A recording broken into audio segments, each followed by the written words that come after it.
कर्तृत्ववान आमदार आमचे मित्र यशवंत माने, मंचपाल असणारे पंढरपूर तालुक्यातील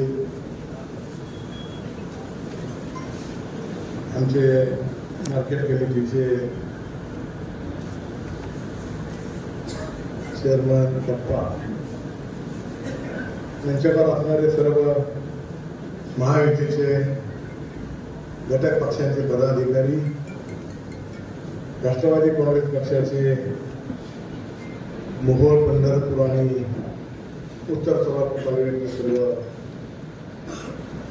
पदाधिकारी, उपस्थित सर्व मतदारसंघातील कार्यकर्ते, बंधू भगिनी आणि माझ्या तरुण सहकारी मित्र, आज इथं आपण गेल्या 8 दिवसांपूर्वी विधानसभेच्या निवडणुका झाल्या आणि त्या निवडणुकीच्या अनुषंगानं आपल्या हेतू साधावं, आपलं मनोगत ऐकून घ्यावं, यासाठी या ठिकाणी आज एक मिटिंग आयोजित, पत्रकार बंधू. वास्तविक पाहता ही मिटिंग पूर्ण भागाकडे घ्यावी अशा प्रकारचं मनोगत आमच्या मुलांनी व्यक्त केलं होतं की कदाचित लोक म्हणतील की अंतर्जित लोकांना इथं बसून ह्या ठिकाणी ही कार्यक्रम आयोजित केला आहे आणि म्हणून आज इथं आपण एखाद्या विजयी कार्यक्रमाला इतके लोक येणार नाहीत, इतके आपण सगळेजण अतिशय भावकांत करणार या ठिकाणी आलात, त्याबद्दल मी पहिल्यांदा तुमच्या सगळ्याचं मी स्वागत करतो. कालची निवडणूक झाली, राजकारणातली समीकरणे बदलत असतात. 40 वर्षानंतर आपण पुन्हा एकदा संघर्षाच्या पुढे जातोय. आमच्या वडिलांचं जीवन हे आयुष्यभर संघर्षात गेलं होतं. आज आपण ही जी निवडणूक झाली ही विकासावर झाली नाही, तर ते कदाचित भावनेवर झाले असं माझं मत आहे. कारण मोहोळ तालुका हा पूर्वीच्या काळासारखा विचारानं राहिलाय असं मला वाटत नाही. पूर्वी शाजीराव पाटलांचे आणि बाबूराव पाटलांचे 2 गट असायचे, परंतु ते विकासाचे मुद्दे घेऊन समाजासमोर जायचे आणि त्याला लोक मदत करायचे. आता इथं मी गेल्या 8 दिवसामध्ये अनेक लोक मला येऊन भेटले, अनेकांनी आपलं मनोगत व्यक्त केलं आणि म्हणून करता मी ठरवलं की एकदा आपल्याला इथं बोलवायचं आणि आपल्याशी आपलं इथं रूप साधायचं.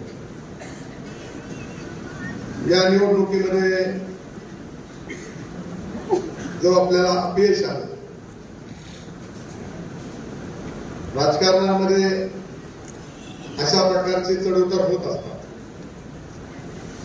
माझ्या वडिलांना मी जेव्हा सरपंच झालो त्यावेळेला मला बोलून घेतलं, आमच्या आई, आमच्या बहिणी आणि मला, आणि त्यांनी सांगितलं की राजन, आजपासून तुला संघर्षाला पुढे जावं लागेल, आजपासून तुला अशा टीका टिप्पणीला पुढे जावं लागेल, आजपासून तुला आरोप प्रत्यारोप याला पुढे जावं लागेल आणि त्याला जर आपण धैर्याने गेलं पाहिजे, आपण हताश व्हायचं नाही. राजकारणामध्ये कुणी तांबडपट घेऊन आलेलं नसतं. त्यामुळं ते दिवस मला आता आठवले आणि म्हणून मी आपल्याला आवर्जून बोलवलं की राजकारणामध्ये असे चढउतार होत असते. आपण हात बोलवू नका. आता एक कार्यकर्ता रडायला लागला, रडायचं नसते, लढायचं असते. आपण लढायचं नाहीये, हे कोण ताम्रपट घेऊन आलेलं नसते. त्यामुळं अपयश आलंय ते म्हणत आहे ना, यश आलं भरवून जायचं नाही, अपयश आलं नाराज व्हायचं नाही. आपण पुन्हा काम करायचं. आपला सरकार आपलं आहे. आपले आमदार जरी आज आमदार नसले तर ते आपले आमदारच आहेत.